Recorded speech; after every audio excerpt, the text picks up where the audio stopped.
Even though it ended 2 years ago, Netflix's Sex Education still enjoys an impressive 93% on Rotten Tomatoes, and one legendary fantasy author inadvertently hit on the reason why.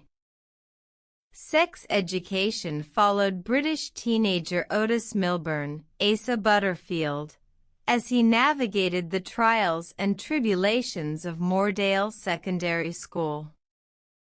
While initially indifferent to sex thanks to his own mother, Gillian Anderson, being a sex therapist, Otis eventually experiences his own sexual awakening.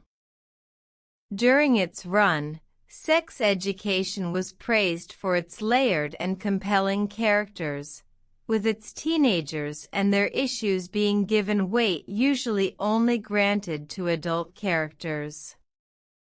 The show refused to smooth down the sharp edges of its teenagers, just as it refused to cave to lazy tropes that too often define teen characters. Sex Education was a standout for 4 seasons, and, in a recent interview, one famous new fan inadvertently explained just why it still resonates. In an interview with Screen Rant's Alicia Grosso for his latest book The Finest Edge of Twilight, legendary fantasy author and Drizzt Do'Urden creator R.A. Salvatore shared his thoughts on some shows he's watched in the past few years that have stuck with him. One of those was Netflix's Sex Education, which he didn't get at first, but once he did, loved. He explained that, coming from an older generation, the frank and graphic discussion of sex among teenagers, at first, almost offended him. But as he sat with it, his perspective changed. Here's another one I just watched that confused me a little bit, offended me. I almost say because I'm older, it's called Sex Education. It took me a while to understand what they were trying to do. But as I figured out what they were trying to do, I said, this is absolutely brilliant, because what they're showing in that show is the reality of what it is to be a teenager with a smartphone.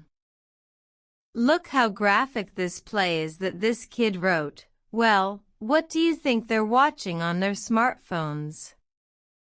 I thought that show was absolutely brilliant on the back end.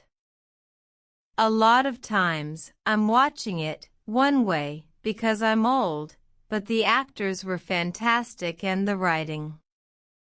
They really wanted to put it in your face, almost as if they were saying, get over it. We're okay. And I loved it. Though it took him a while to get on board, in the end, he summed it up with, I feel better for having watched it, and that's how I judge TV. The fantasy author came to his assessment of Sex Education on his own. After all, if anyone knows how to tell a great story, it's him, but his experience is nonetheless an uncanny demonstration of Rotten Tomatoes critics' consensus.